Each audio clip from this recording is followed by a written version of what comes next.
Hello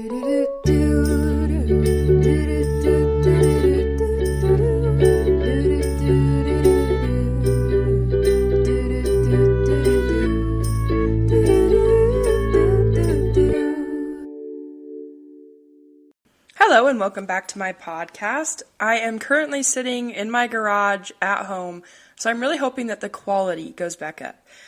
Because I've been out and about this summer at FSY and home in Gilbert, I haven't been able to sit down and record good quality episodes. So it's just kind of been squampus and all over the place. But I'm hoping that we are back to business and that things will be back to what I want them to be, which is better quality.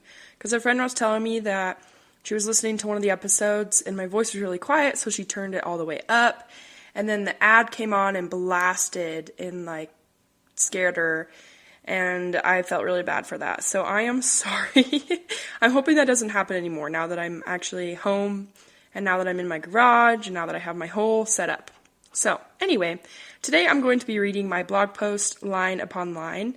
I've actually enjoyed reading some of my blog posts. I feel like it's been fun to kind of read them and express the story in the way that I would read it or how I would tell it.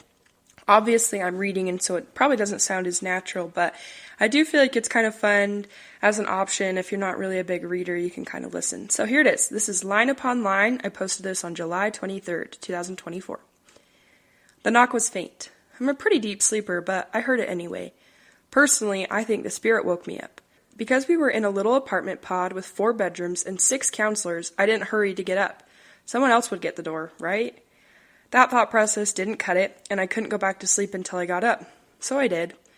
I was a little confused when I opened the door and no one was there. I noticed, however, that the motion-activated hall lights were on, so the knock must have been real. But maybe it wasn't, so I climbed back in bed.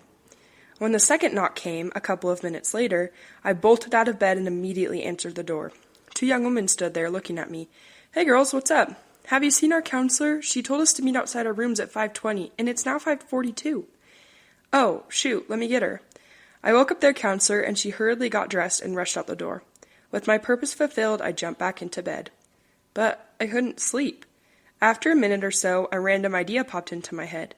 Go sit in the kitchen.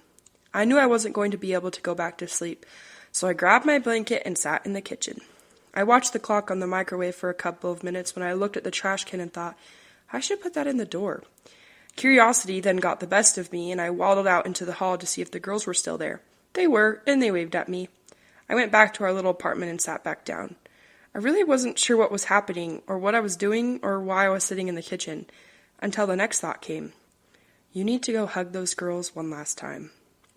I didn't need to be told twice, so I went out to the hall again and saw a glimpse of 2 of them as the hallway door shut behind them. Running back into my room, I threw a bra and some sandals on. Grabbing my key, I went to leave when I noticed my quotes for the youth lying on the ground. Grabbing all I had, I rushed out the door. There was this sense of urgency as the spirit whispered to me, "Run!" I made it out to the 3rd-floor lobby and saw the elevator close. "Stairs," said a voice in my head. Let me tell you, running down 3 flights of stairs with sandals on is quite the experience. I burst out of the stairwell door and caught the girls exiting the front of the building. A sense of relief washed over me as I realized I had made it in time before they left. I went outside, looking disheveled, I'm sure, and gave them each a quote and a hug. They said, "Thank you," and "I love you." When I finished, I said to them, "Girls, I have no idea why I'm out here this morning and why I just chased you down the stairs, but I hope you take care and get home safe." I took the elevator back to the 3rd floor and decided to just get ready for the day. A little bit later, I walked to the stake center for our morning staff meeting when I ran into a few of those girls again. They hugged me once more, and as a joke, I laughed and said, "Did you guys pray to see me or something?" I didn't expect them to be serious when they said yes, when they revealed that at least 3 of them had prayed to see me that morning. Wait, what? To answer their prayers, Heavenly Father woke me up. He asked me to sit in the kitchen. He told me to put the trash can in the door. He piqued my curiosity, making me walk out to the hall. He had me sit in the kitchen, again. He told me to give them another hug. He encouraged me to bring the quotes. He asked me to run down the hall. He reminded me that I could take the stairs.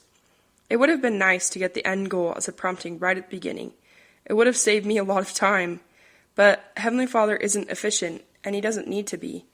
Instead, He guides us line upon line, lighting our path one step at a time. Most times, I have no idea what Heavenly Father's trying to get me to do, what the end goal is. I just do my best, taking steps one at a time until I complete the mission. I trust Him. I love Him. I'm grateful He leads me and guides me. I know He walks beside me.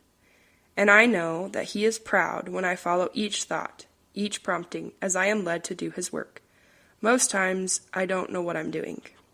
So I just listen and act and follow. And as I do so, I find joy in the journey.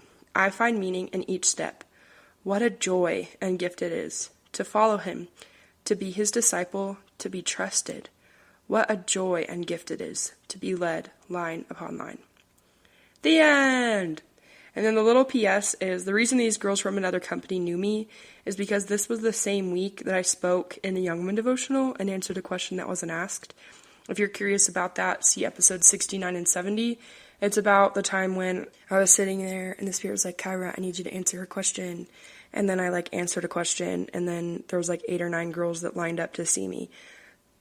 Or to talk to me. So that's why they knew me. They weren't my girls, they were someone else's girls. But it's so cool that as an FSY counselor, you can influence and you can talk to lots of different youth. They don't have to be yours. You don't have to have stewardship over them in order to bless their lives and in order to be led line by line to follow promptings and to bless their lives as Heavenly Father would. So to kind of jump topics, a lot of people have asked me what it's like to be in tune with the Spirit. And honestly, I don't really know how to answer that question because I feel like in times of my life I'm more in tune than others. I would definitely say that as an FSY counselor, I'm probably the most in tune than I've ever been. And luckily, this experience that happened, answering the door, sitting in the kitchen, running after them, that was one of those times when I was pretty spiritually in tune. I was in Ephraim for those 3 weeks, and some crazy stuff happened. Some really cool, crazy stuff. And then this last summer, most recently, I worked 5 weeks as an FSY counselor, and I think my spiritually in tune-ness peaked around week 4 and 5.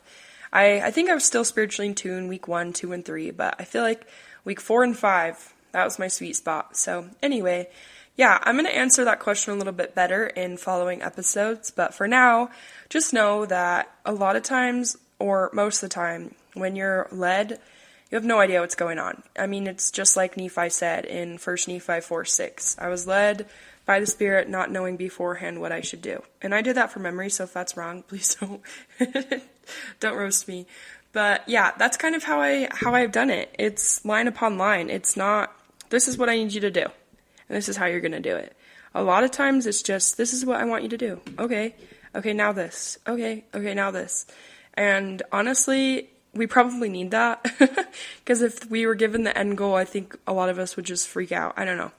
But I'm just really grateful to have the opportunity to be able to be His hands. And some ways that is quite literally when I am able to give hugs. And sometimes that's just figuratively when I am prompted to say something or prompted to do something. And I know that as we keep doing that, as we keep following promptings, He gives us more. And I think that's my biggest piece of advice, is follow through on them, and you'll find yourself getting more and more of them.